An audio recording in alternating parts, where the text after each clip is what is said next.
Bom, gente, uma coisa que é muito importante de ressaltar aqui na lei de velocidade é o seguinte: muitos materiais que podem estudar por aí, o valor desses expoentes aqui, o x e o y que eu coloquei, pode vir como regra que o que deve ser utilizado é o índice aqui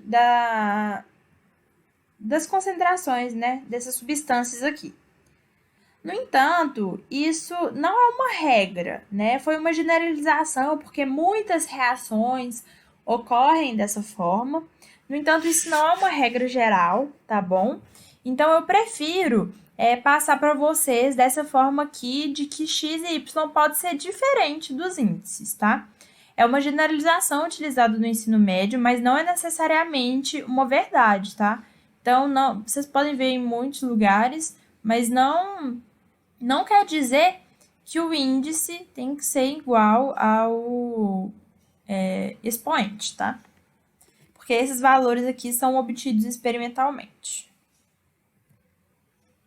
Bom, e aí a gente pode ter a velocidade média da reação, que vai ser dado em termos da variação de uma concentração sobre a variação do tempo.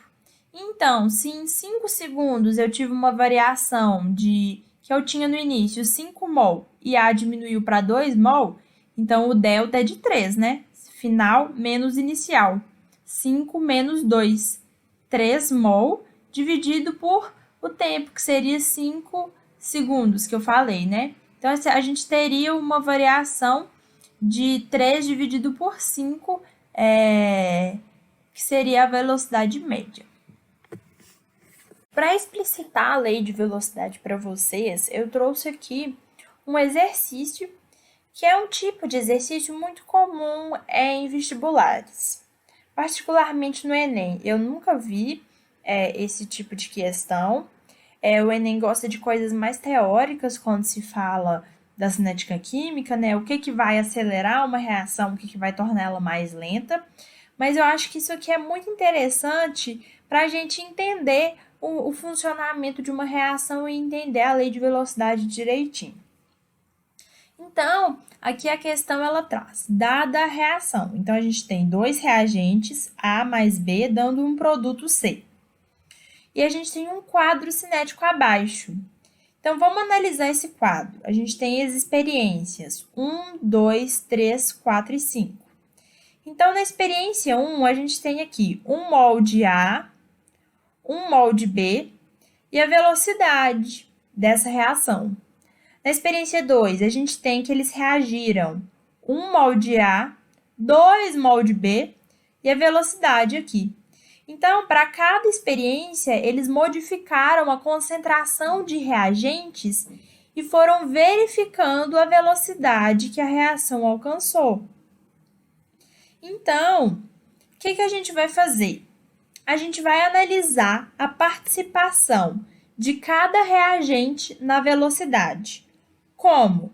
A gente vai comparar dois experimentos em que a velocidade aumenta, de modo que a concentração de um permanece constante, mas a concentração de outro reagente aumenta, para a gente ver o que ele está fazendo com a velocidade daquela reação. Então, vamos analisar aqui a experiência 1 e a experiência 2. A gente vê que a concentração de A, ela se mantém a mesma no experimento 1 e no experimento 2. Aqui, então, ela é 1, e no experimento 2, a concentração também é 1 mol por litro. No entanto, a concentração de B, ela aumenta, ela era 1 e ela passa para 2. Aí a gente vai ver qual o efeito disso na velocidade da reação. Então, a velocidade aqui passou de 0,2 para 0,4. Então, o que a gente pode concluir? Que B participa da velocidade da reação. Ou seja, que B exerce influência sobre a velocidade da reação, que a variação da concentração de B ela influencia na velocidade da reação. Com isso, a gente pode excluir uma alternativa, que é a letra B. Por quê? A letra B, ela fala que apenas a concentração de A deve ser levada em conta. E não, né? Porque se a gente viu que ao aumentar a concentração de B, a velocidade aumentou, a gente não pode dizer que B é irrelevante para a lei de velocidade. Então, a letra B a gente já pode excluir. Agora, vamos analisar o que A faz com a velocidade da reação. E a gente vai analisar os experimentos 4 e 5. Olha, a concentração de B, ela permanece constante. Então, B não está influenciando aqui. Por quê? Eu estou mantendo ela a mesma. E aí, eu vou aumentar a concentração de A. No experimento 4, eu fiz com 2 mol por litro. E no experimento 5, eu fiz com 3 mol por litro. Então, eu aumentei. E o que aconteceu? A velocidade não se alterou. Ou seja, a velocidade se manteve a mesma. O que a gente pode dizer? Que ao aumentar a concentração de A, a gente não alterou a velocidade da reação. Então, o que isso traz para a gente? Que A não influencia na velocidade da reação. Então, a lei de velocidade da reação que descreve essa reação, ela não vai levar em conta a concentração de A. Então, vamos chegar na real lei de velocidade. Como que a gente vai pensar? A concentração de B aumentou de 1 para 2 mol, ou seja, ela foi multiplicada por 2. A velocidade aumentou de 0,2 para 0,4. Também foi multiplicada por 2. Como os dois aumentaram na mesma proporção, o expoente é 1. Se aqui, por exemplo, tivesse a velocidade aumentado na ordem de 4 vezes, então, de 2 ela tivesse passado para 0,8, aí o nosso expoente não seria mais 1, né? Seria outra, a gente teria que fazer uma análise. E como o A não influencia na reação, o seu expoente é 0.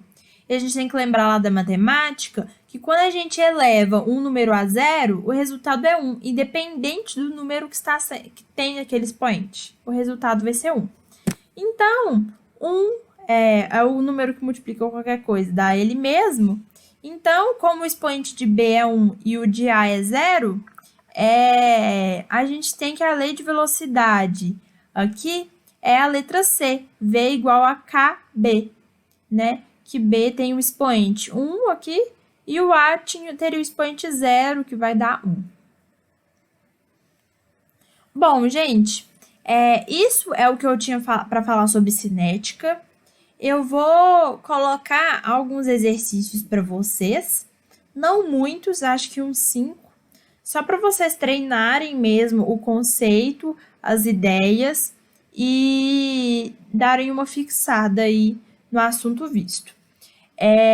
Além dessa aula de cinética, também tem o início do conteúdo de equilíbrio químico, que é muito importante. Espero que vocês também assistam a aula de equilíbrio químico essa semana. Bons estudos e qualquer dúvida, qualquer problema, é só me chamar.